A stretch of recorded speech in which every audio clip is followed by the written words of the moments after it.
Jungkookni Instagram akkauntida bloklashdi. Ungacha boradi deb o'ylamadim, lekin hozirgi paytda ko'p akkauntlar bloklanib ketyapti. Даже o'zim yaqin tanishlarimda ham akkauntlar bloklanib ketuvdi. Men tanishlarim nihoyat o'ziga orqaga akkauntini qaytardi, lekin Jungkookda shunaqa ahvol bo'ladi deb o'ylamadim to'g'risi. Chunki мировая звезда оказалась бы, да. O'ylaysizlarki, то, что ishlatilmaydigan akkauntlar bloklanib ketadi yoki oddiy kichkina akkauntlar yo'q. Bu даже nechidir millionli akkauntlarni ham deyadi.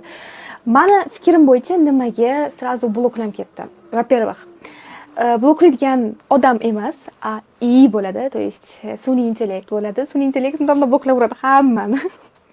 Kimni noto'g'ri deb hisoblasa, chunki sun'iy intellekt bu o'ylashi bilmaydimi, qarashi bilmaydimi? Jungkook oxirgi martasi juda ham ko'p, meni fikrim bo'yicha, juda ham ko'p repost qilgan, har kuni nechtadir repost qilganida sun'iy intellekt o'ylaganki, что-то тут не так, что-то nimadir qilyapsan. Chunki ko'p rasilka ham mumkin emas, ko'p har safar yuborish, har safar qurish, ko'p layklar bosish yoki ko'p videolar yuborish bir kunda mumkin emas o'zi. Misol bunday olib qarasa, shuning uchun ham bot deb o'ylab, Jungkookka ham blok qilishgan.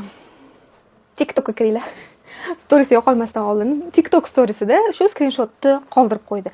Skrinshotda esa yozilgan, что вот 180 kunning ichida o'zing akkauntingni qaytarishga harakat qilishing kerak, bo'lmasam akkaunting yopiladi. O'zinglar hozir tekshirib ko'rsanglar ham akkauntga kirib Jungkookni topmaysizlar Instagramda. Topmaysizlar. Instagramga kirsanglar pensiz kiringlar, chunki sizlarni ham bot deb o'ylaydi. Har xil shahardan kiryapti, значит bot deb o'ylaydi. Shuning uchun da. Ikkinchisi esa на всякий случай Face ID anaqasidan Facedan o'tib qo'yinglar. Oldini olinglar, stop sizlarni sun'iy intellekt bot deb o'ylamasin. Da. Jungkookka ham zo'r urok bo'ldi. Shuning uchun Jungkookni Instagramda пока что ko'ramiz va repostlarni ham endi bo'lmaydi.